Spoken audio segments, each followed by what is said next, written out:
Late night bites with friends? Already hard to beat. That first too hot bite of fries you couldn't wait for, followed by ice-cold Pepsi. Now that hits different.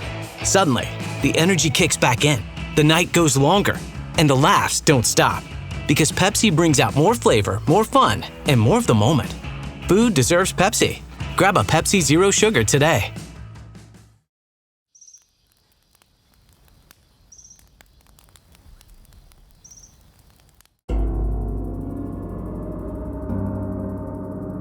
Gather round. This happened on February 9th, 2004 in New Hampshire.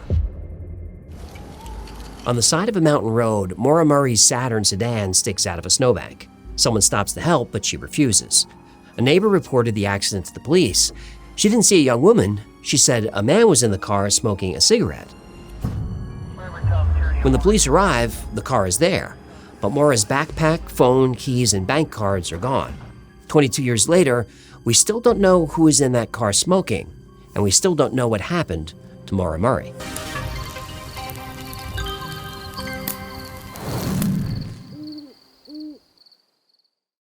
Rome had a pretty good run, until it didn't. Emperors kept shaving the silver out of their coins to stretch the treasury. A denarius that was almost pure silver under Augustus was less than 5% silver 2 centuries later. Same coin, a fraction of the metal. Prices tripled, then tripled again. People stopped trusting the money and started hoarding anything real. Land, grain, silver they can hold. That's not a metaphor, that's just what happened. 2,000 years later, the playbook's the same, just with a printing press instead of a mint. You don't need a currency to be silver anymore for it to get diluted. You just need more of it printed. The mechanism's different. The outcome for regular savers hasn't changed much. Golden Crest Metals helps people move part of a 401k or IRA into physical gold and silver, the stuff that doesn't get diluted. Tax and penalty free. No pressure, no hard sell, just information. And right now they're running a bonus, up to $25,000 in free silver on qualifying purchases. Visit goldencrestmetals.com/thewhyfiles or text the word files to metals. That's 63825. goldencrestmetals.com/thewhyfiles or text the word files to metals to receive a free investor kit, a free portfolio review with no obligation or hard sell, and on qualifying purchases, up to $25,000 in bonus silver.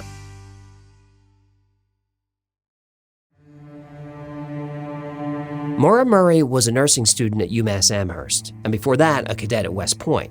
She made the dean's list, ran on the track team, and spent her free time hiking. Everyone who knew her described her the same way. She was smart, responsible, and driven. But something was wrong. In early February, her supervisor found her sobbing at her desk at her campus security job. When asked what was wrong, all she said was 2 words: my sister. That weekend, her father drove up from Connecticut to help her shop for a new car. On Saturday night, she borrowed his Toyota to get to a party. On the way home, she ran into a guardrail and totaled it. The accident report didn't mention drinking. She was never charged, and insurance covered the wreck. Just a bad week, getting worse. Her friends noticed a change in her too. Months earlier, she got caught using another student's credit card number to order food. She paid the money back, but the stress piled up anyway. School, money, a long-distance boyfriend stationed a half a country away. On Monday, February 9th, whatever was bothering Maura came to a head. At 1 in the afternoon, she emailed her professors and her work supervisor. They all got a version of the same message. There was a death in the family, and she needed to go home for about a week. Only there was no death in the family. Her father was alive in Connecticut. Her mother was alive in Massachusetts. Her siblings were fine too. But it was a lie nobody questioned, and it bought Maura Murray a week of invisibility. Then she started packing. Not a bag for the week. Everything she owned went into boxes, her whole life stacked and sealed in the middle of her dorm room. And then she left the boxes behind. At 3:15, she walked across campus to an ATM and took out $280, nearly everything in her account. At 3:40, she stopped at a liquor store 1 town over and bought a bottle of vodka, some Baileys and Kahlua, and a box of Franzia wine, enough booze for a party, but the store video showed her shopping alone. Then she headed north. Her computer history showed directions to Burlington, Vermont, and to a resort in the Berkshires. She also searched for places to stay along the way. At 4:37 p.m., she checked her voicemail, the last activity ever logged on her phone. Maura was leaving, and only she knew where. and wherever it was, she never made it.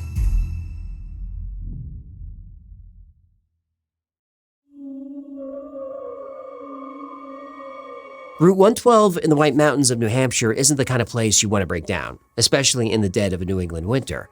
All that's out there are farmhouses, and they're miles apart. And it's dark. There are no streetlights. Your headlights are the only light. Just before 7:30 p.m., Maura's Saturn came around a sharp curve, spun across the road, and slammed into a snowbank, facing the wrong way.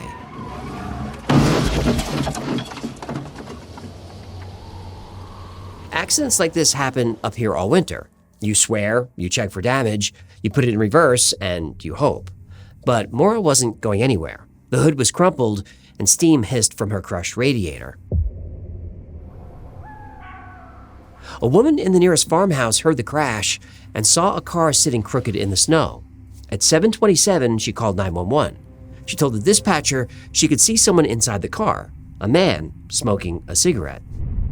Minutes later, a school bus pulled up beside the wreck. Maura was still in the car.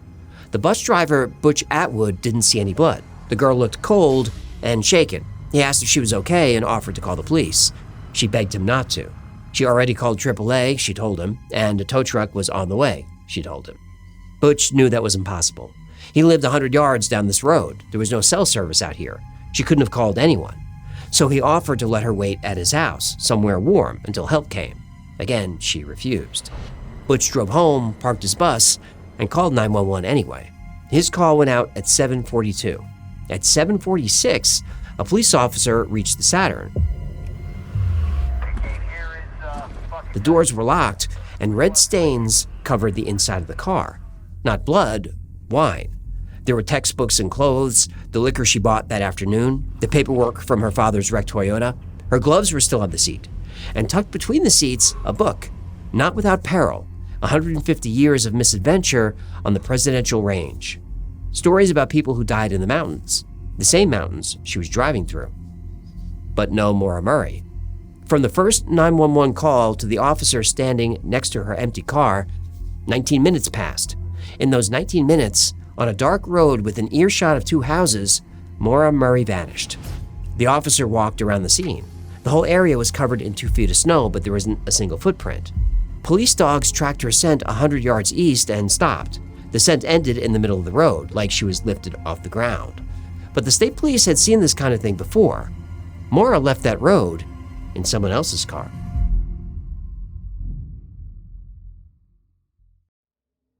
Shakes, apps, keto, paleo, intermittent fasting, that one juice cleanse. I've tried the whole list and abandoned most of it by week 3. Turns out the problem was never willpower, it's biology. If weight loss has felt like a losing battle, this summer can be different. Weight Loss by Hims offers access to an affordable range of FDA-approved GLP-1 medications, including the Wegovy pill and the Wegovy pen. With Wegovy at Hims, you can lose up to 20% of your body weight when combined with diet and exercise. It helps regulate your appetite so you eat less, and it's the first ever GLP-1 pill for weight loss. No more needles. Everything happens online too. You talk to a licensed provider who decides if treatment is right for you. If prescribed, medication ships to your door. No insurance necessary. Hims also gives you 24/7 messaging with the care team, plus in-app support, recipes, meal plans, workout videos, sleep content, more. With a range of GLP-1 options, a personalized treatment plan, and unlimited dosage changes, it's healthcare that actually fits your life. Ready to reach your goals? Visit hims.com/thewhyfiles to get a personalized, affordable plan that gets you. That's hims.com/thewhyfiles, hims.com/thewhyfiles. Weight Loss by Hims is not available in all 50 states. Wegovy is the registered trademark of Novo Nordisk AS. To get started and learn more, including important safety information, Wegovy clinical study information, and restrictions, visit hims.com.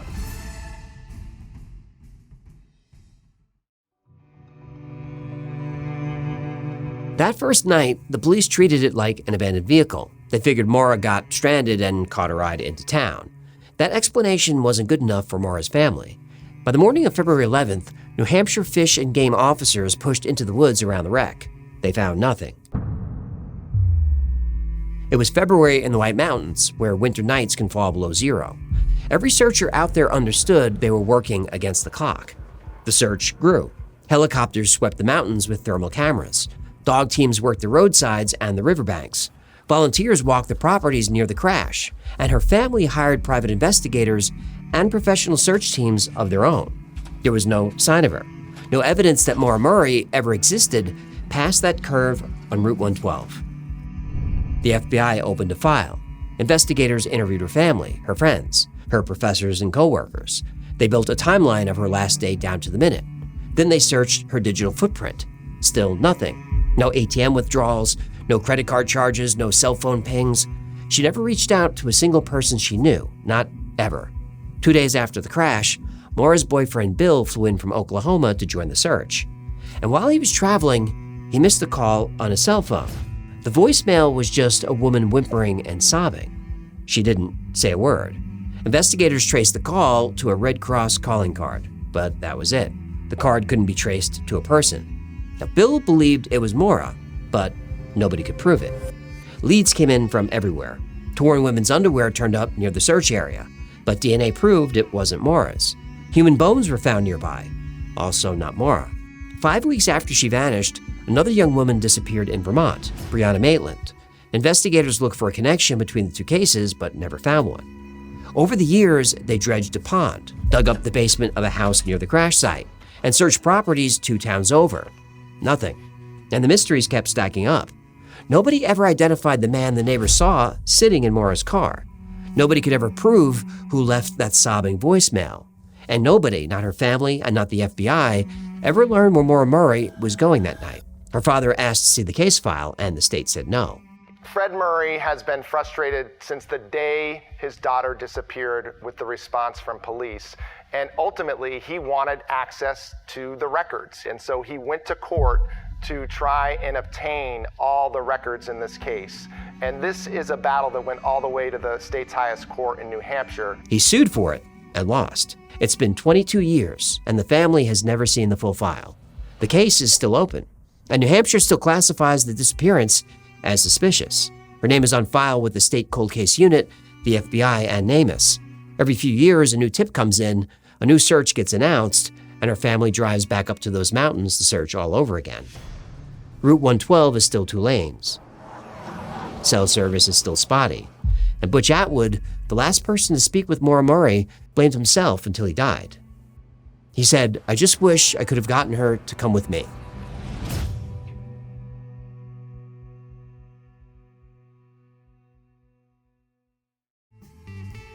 Ask any bedding brand where their cotton actually comes from. Most can't tell you. It's a black box. Farm, mill, factory, all a mystery. It's wild considering you spent a third of your life in these sheets. Boll & Branch decided that wasn't good enough. Every fiber is 100% organic cotton, traced from farm to your bed, toxin-free and fair trade certified. Less than 1% of the world's cotton meets their standard. That transparency isn't just a feel-good footnote. It's why the sheets are actually better, not just better marketed. Here's the thing about sleep. The warning signs are small. Corners slip off the mattress at 3 a.m. Pillows go flat halfway through the night. You blame the mattress. Usually it's just old bedding. Boll & Branch makes everything your bed actually needs. Signature organic cotton sheets, pillows, blankets, comforters, breathable, ridiculously soft, and they get better with every wash. I started with a set of signature sheets and then added the waffle blanket to finish the bed. Most people do the same. Buy 2 sheet sets to rotate, add a blanket, done. You'll notice the difference the second you climb in. Upgrade your sleep with Boll & Branch. Get 15% off your first order plus free shipping at bollandbranch.com/yfiles with code YFiles. That's Boll & Branch, BOLLAND branch.com/YFiles, code YFiles to unlock 15% off. Exclusions apply.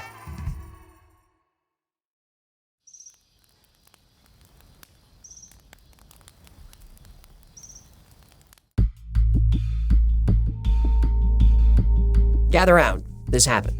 There's a video that's been reposted on the internet for the past 12 years. It has millions of views, and the mystery is still unsolved. It's security footage of a man at Varna Airport in Bulgaria. He wears a yellow shirt and carries a backpack and duffel bag. He looks like any other tourist walking through the terminal. Then he starts to run. He sprints through the terminal, bursts out the doors, and keeps running until the cameras lose him. He climbs a fence, drops into a field of sunflowers, and disappears. He leaves everything behind: his wallet, his phone, his passport. Lars Mittank made his run on July 8, 2014, and nobody's seen him since.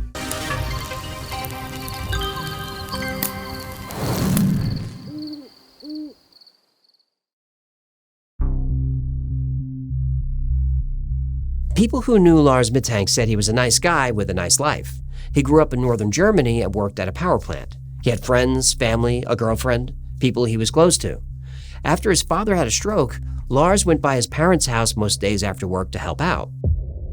In 2014, he was 28 years old and had never been out of Germany. That summer, he and 5 friends flew to Bulgaria for his first trip abroad. They stayed at a beach resort at Golden Sands, right on the Black Sea, the kind of place where the bars stay open until the sun comes up. They spent a week hanging out on the beach during the day and hitting the clubs at night. His friends said Lars was relaxed and having a good time. They all were. One friend did notice that Lars wasn't eating much, just light meals here and there. But it was hot and they were partying, and it didn't seem strange enough to change any plans. One of their last nights in Golden Sands, the group went to a bar to watch a World Cup game, Costa Rica against the Netherlands. Lars wore his Werder Bremen shirt, and there were Bayern Munich fans in the crowd. During the match, Lars and the other Germans got into an argument. People were drinking, tensions were high, and Lars and his friends left before it could get worse. On the way back to the hotel, his friends stopped to grab food. Lars wasn't interested. He told them he'd meet them at the hotel and walked off alone. They didn't see him again until the next morning. When Lars finally showed up, he had a ruptured eardrum. He said 4 men jumped him while he was walking alone, and he thought the Bayern fans from the bar hired them to do it. His friends told him to see a doctor. The doctor looked at the ear and didn't like what he saw. The pressure change on a flight could make the damage worse, so Lars couldn't fly home yet. He got a prescription for an antibiotic, cefprozil, and was on his way. His friends offered to stay behind with him. Lars said he was fine. It was one extra night, and they all had flights booked. The next morning, his friends went home and left Lars alone in Bulgaria. He checked into a cheap hotel near the airport. It wasn't the best part of Varna, but it was just one night. Late that night, he called his mother Sandra. He was whispering. He told her the hotel was strange and that he didn't feel safe, and that the front desk had his credit card information. He needed her to cancel his card. Then he told her men were following him, 4 of them. He said they were trying to rob him, maybe kill him. Sandra said she can hear her son's heart pounding through the phone.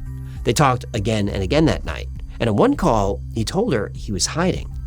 After the last call, he texted his mother one more question. He wanted to know what cefprozil was. Back in Germany, Sandra was afraid to call back. If Lars was hiding, she didn't want his phone to ring and give him away.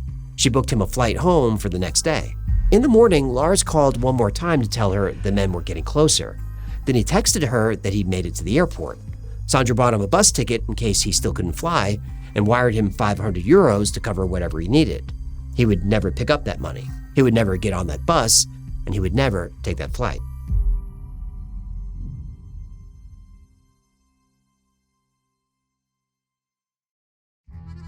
I used to treat my glasses like a wedding ring, 1 pair for life, handle with care. Then I found a complete prescription pair at Zenni Optical, starts under $10, and that whole precious object thing fell apart. Now I've got a work pair, plain, boring, professional, a weekend pair, I don't care if it gets tossed in a bag, and 1 pair that's a little sharper, a little more angular, that I wear specifically so people in meetings think I read more than I actually do. That's the real math here. Zenni's been doing this since 2003. Prescription glasses, sunglasses, blue light lenses, built from their own catalog instead of paying for a name on the hinge. Upload your prescription, pick your frames, use their visual try-on so you're not guessing. No appointment, no optometrist upsell, no waiting 2 weeks for something that costs more than your rent. And at under $10 a pair, you're not locked into one look for years. You're building a rotation. Bold for weekends, sharp for work, something in between for whatever this weekend turns into. That scratched up pair has done its job. Upgrade today with Zenni. Go to zenni.com/podcast and use code podcast15 for 15% off your first order, plus free shipping on all U.S. orders over $65. The styles sell out, so don't sit on it. That's zenni.com/podcast. Promo code podcast15. Lars walked into the terminal a little after sunrise. He was carrying his backpack and his duffel bag. His mother gave him one piece of advice: see the airport doctor before the flight to make sure it was safe to fly. So Lars found the airport medical office. The doctor on duty examined his ear and told Lars it wasn't serious and cleared him to fly. But Lars didn't want to leave the doctor's office. The doctor said Lars was nervous, erratic. He kept asking about his medication, the cefprozil. He said he didn't trust it. The doctor told him it was just an antibiotic, nothing to worry about. Lars was just a few hours away from home. All he had to do was walk to his gate and get on the plane. Then a construction worker stepped into the doctor's office. The airport was under renovation, so workers were coming and going all the time. Nobody reacted, except Lars. He started to tremble. Then he told the doctor, "I don't want to die here. I have to get out of here." And he jumped and ran. The cameras caught all of it. Lars tore through the terminal, past the check-in counters, past travelers wheeling their luggage toward the gates, and straight out the front doors. Outside, he slowed to a jog, but he didn't stop. He kept moving, putting distance between himself and whatever he was running from. From the calm walk into the terminal to the dead sprint out of it, about half an hour. The footage gets grainier the farther he goes, until Lars is just a small figure in a yellow shirt running away from the terminal. At the end of the airport property, there is a fence over 6 feet high, with barbed wire. The cameras never saw him climb it, but 2 witnesses did. Lars went up and over it. His passport, his phone, and his wallet were still sitting in the doctor's office. Across the fence was a field of sunflowers, and in July they are taller than a man. Beyond the field is a highway, and past that, thick woods where no camera ever caught him again. Lars went into that field with nothing, and nothing is what the searchers found.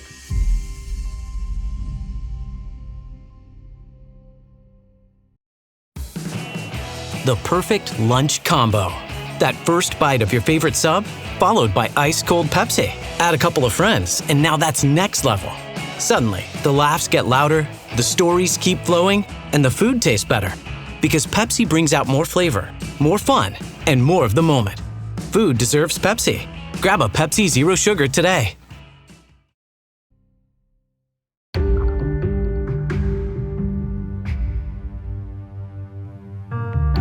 Bulgarian police searched the field, the roads leading away from Varna, and the woods around the airport. They found nothing. No clothes, no belongings, no body, no sign that Lars had ever been there. His mother hired a private investigator who checked hospitals for patients with no identification. Sandra went to Varna herself and handed out flyers. Still nothing. Germany's federal criminal police listed Lars as a missing person, and the news covered it. The broadcast alone brought in 75 tips, but none of them led to Lars. The airport footage went online, where it's been viewed millions of times and re-uploaded again and again. Lars has been called the most famous missing person on YouTube. Lars never filled that prescription. He never took a pill. That comes from the doctor at the airport, the last person to ever speak to him. He said, "I can't think of a single reason why he left my office in such a panic." He said he's still confused. Lars had no history of mental illness. There were no warning signs, not to his family, not to his 5 friends who just spent a week with him. And he wasn't a man who ran from his life. He was the son who came by after work because his father had a stroke. He had a girlfriend, a steady job, people counting on him back home. Lars knew how to hunt and fish, but he ran with no food, no water, no supplies, not even an extra t-shirt. Then the sightings started. About a year later, a truck driver thought he saw Lars hitchhiking on a road outside Varna. In late 2016, police in Brazil found a man walking along a highway with no ID, so confused he couldn't say who he was. His photo spread across social media, and thousands of people saw Lars Mittank in his face. He turned out to be a Canadian man who had been missing for 5 years.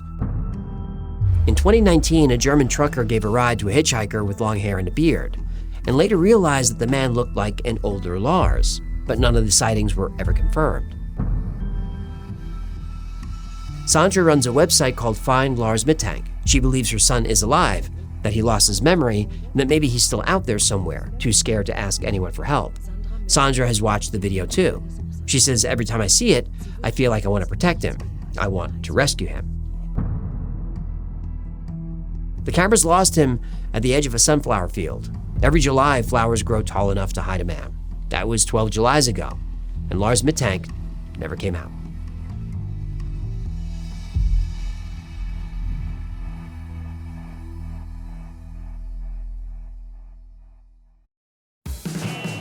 The perfect lunch combo. That first bite of your favorite sub, followed by ice-cold Pepsi. Add a couple of friends, and now that's next level.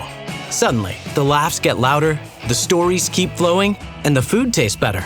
Because Pepsi brings out more flavor, more fun, and more of the moment. Food deserves Pepsi. Grab a Pepsi Zero Sugar today.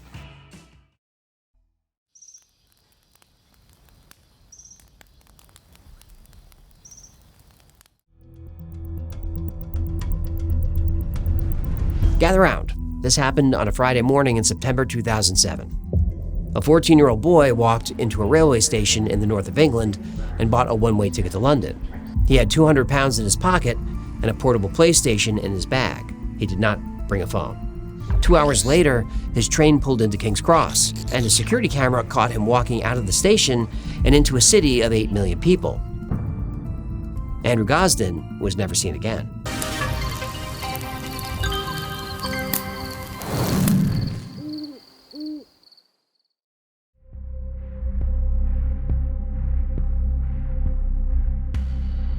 Andrew Gosden lived in Doncaster with his parents and his older sister Charlotte. He wore thick prescription glasses and looked younger than 14. His family called him Roo because, as his dad put it, he was little and bouncy as a kid.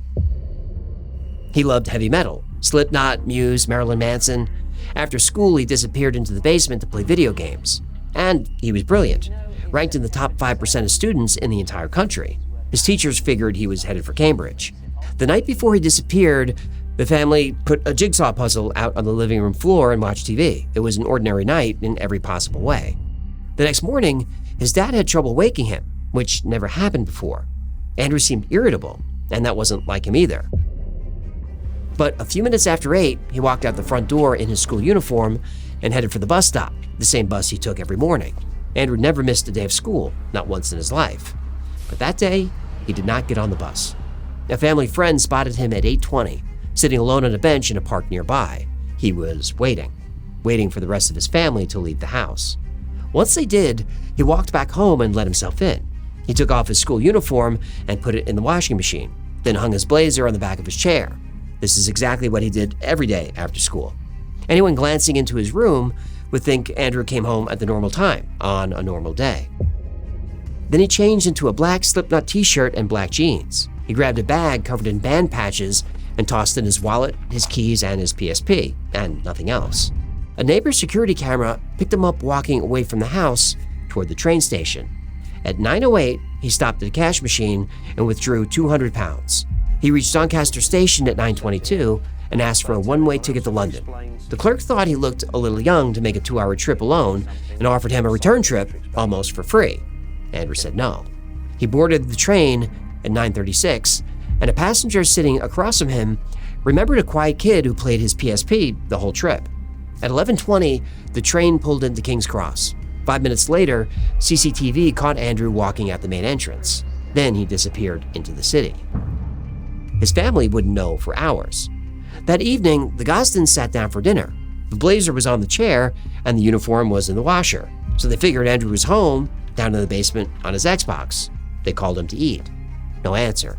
He wasn't in the house. They started calling everyone who might know where he was. Neighbors, friends, his school. That's when they learned Andrew never showed up for class. The school tried to call that morning, but they dialed the wrong number and left a voicemail with the wrong family. So for an entire day, nobody knew Andrew was gone. His parents called the police. Their son was missing.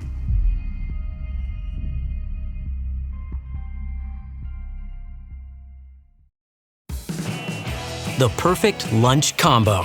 That first bite of your favorite sub, followed by ice-cold Pepsi. Add a couple of friends, and now that's next level.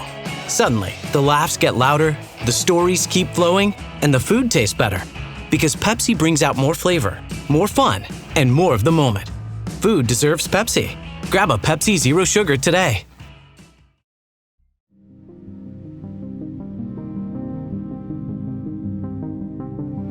Even in 2007, London was covered in cameras. More than one should have caught Andrew leaving King's Cross and moving into the city. But when transport police first went through the station footage, they didn't recognize him. Andrew was 5'4" and thin, just another little skinny kid in a crowd of thousands. CCTV footage is recorded over every month, so the tape of Andrew leaving King's Cross is the last confirmed sighting of him. He walks out of frame and then he's gone. And Andrew was almost impossible to trace. He didn't own a phone. He went through a couple when he was younger, but he kept losing them. When his parents offered to replace his last phone, he asked for an Xbox instead. He had no email address and no social media. He played video games, but never online. He paid for everything in cash and never touched his bank card. The only computer in the house belonged to his sister. Police searched that, along with his school computers, and found nothing. No secret emails, no searches, no plan. Nothing. A 14-year-old boy with no digital footprint walked into the biggest city in Britain carrying cash and disappeared. And everything Andrew did that morning is documented to the minute. The cash machine at 9:08, the ticket window at 9:22, the train at 9:36, the station exit at 11:25. After 11:25, there's nothing at all. Not a camera, not a witness, not a single trace from anyone that's ever been confirmed. Once the story hit the news, sightings came in from all over the UK, and one of them felt real. Someone at a Pizza Hut on Oxford Street was sure they saw Andrew there that same afternoon, and his parents believed it. But it was never proven, and neither were any of the others. It was just dead end after dead end. So the family did their own detective work. His parents tracked down the clerk who sold Andrew his ticket, and they found the passenger who sat across from him on the train. They traveled to London, bought event magazines, and circled everything a kid like Andrew might attend, and there was plenty. The night he disappeared, 30 Seconds to Mars played London. A few bands were in town that same week. For a metal kid with 200 pounds in his pocket, the city was full of opportunity. His parents handed out flyers everywhere a boy like Andrew might go. King Tut was at the British Museum. They went there. They went to concert venues. They went to the steps of King Cross itself. They plastered his face all over the city. Andrew planned this, but nothing about it looked permanent. He left 100 pounds of birthday money sitting in his bedroom. He left his passport. He left the charger for his PSP that he took with him. He didn't even bring a coat. But days turned to weeks, and weeks turned to years. If Andrew planned on coming home, something went horribly wrong.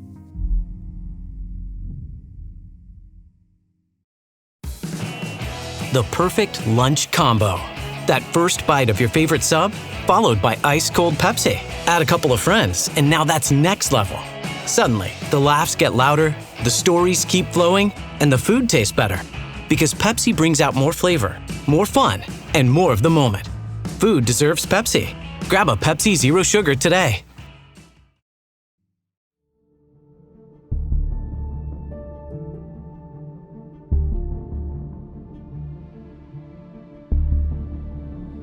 With nothing new to go on, the same theories have circled for years.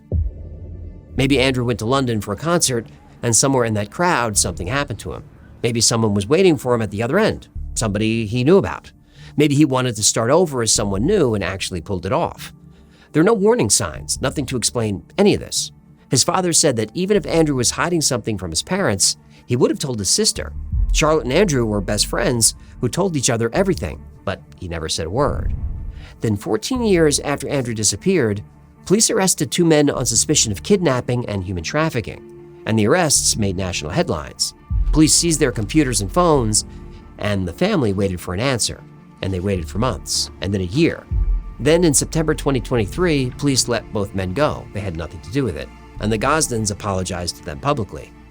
The case is still open, and police say they follow up on every lead. The family still runs a website, and they hand out flyers showing a computer's guess at what Andrew might look like now, a grown man of 33. But one detail about Andrew isn't a guess. He has a double ridge on the cartilage of his right ear. It's the kind of thing nobody ever notices unless they're looking for it.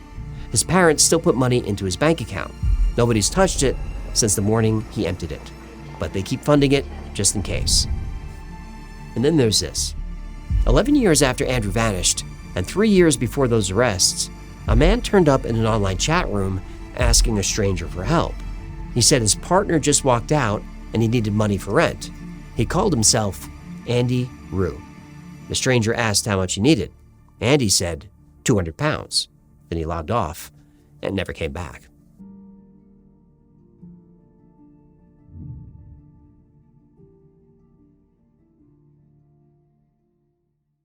Thank you so much for hanging out today. My name is AJ. This is the Y-Files, and that was a campfire story. No debunking, no analysis, just a creepy story to scare you and the kids. And that one is true and unsolved. Now, if you had fun, I'd appreciate it if you can like, subscribe, comment, and share. That stuff really helps. And like most topics we cover here, today's was recommended by you. So if there's a story you'd like to see, go to yfiles.com/tips or send us an email. We'd love to cover that story. And if you'd like to hear any of these campfire stories expanded into a full episode, there's a few I'd like to do, then definitely let me know. Remember, the Y-Files is also a podcast. You can take us on the road. I post deep dives into the stories we cover on the channel. I also post episodes that wouldn't be allowed on the channel. The podcast is called The Y-Files, Operation Podcast, and it's available everywhere. And if you're listening on an audio platform, do me a favor, hit the thumbs up or the like or the follow or whatever those buttons are. Those really do help. Then make sure you check out our 24/7 stream in the Y-Files Backstage. Over there, we run episodes back-to-back with some fun content in between, and the live chat is super, super fun. Special thanks to our patrons who make this channel possible and make every episode of the Y-Files happen. Every episode is dedicated to our Patreon members. I could not do this without you. And if you'd like to support the channel, keep us going, consider becoming a member on Patreon. For as little as $3 a month, get access to perks like videos early with no commercials, exclusive merch, and 2 private live streams every week just for you to hear the whistle in my teeth. It's because I'm going too fast. The private live streams are a lot of fun for members only. My webcam is on. Everyone on the team has their camera on. You can talk to all of us, turn your camera on, jump up on stage, ask a question. It's a lot of, I think it's the best perk there is. Another great way to support the channel, grab something from the Y-Files store. That is shop@theyfiles.com. You'll find it. But if you're going to buy merch, become a member on YouTube. YouTube members get 10% off everything in the Y-Files store forever. So if you're going to spend $40 on t-shirts and Festival mugs, become a member on YouTube for $3, pays for itself. And that money goes to the team, not to me. Those are the plugs. I got through them as fast as I could. And that's going to do it. Till next time, be safe, be kind, and know that you are appreciated.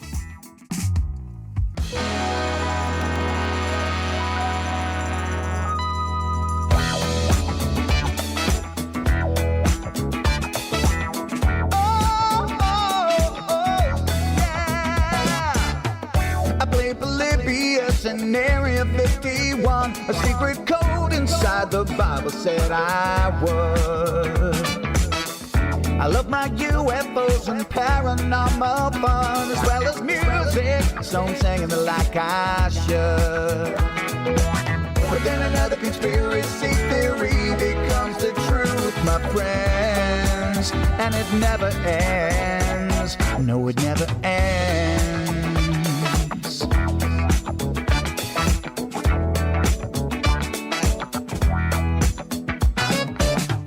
I feel the crap and got stuck inside Mel's hole with MK Ultra of being only too aware.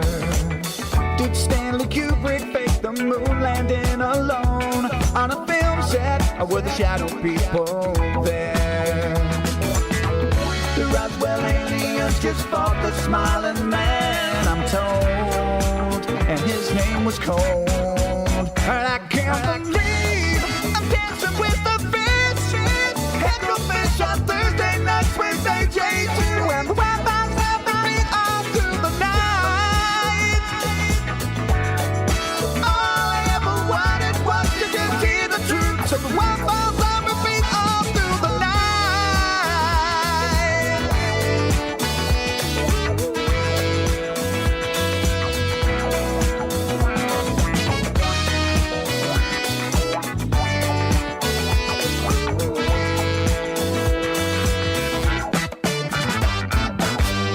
The Mothman sightings and the solar storm still come to Agatha, the secret city underground.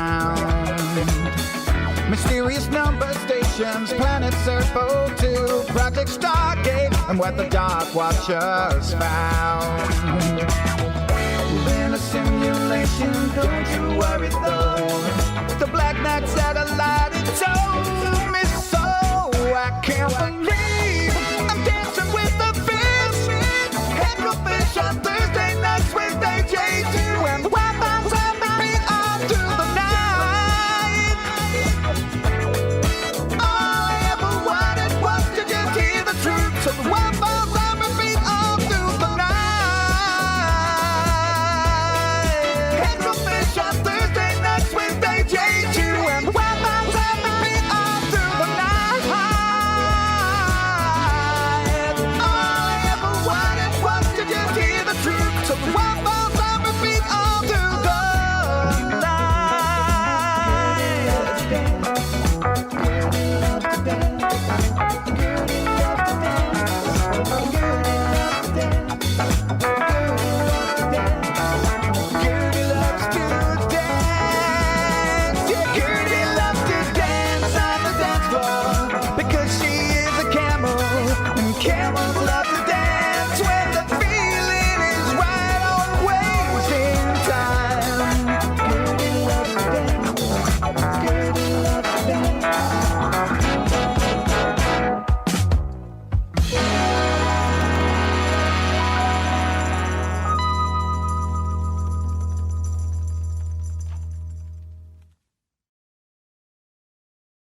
This episode is brought to you by ChatGPT.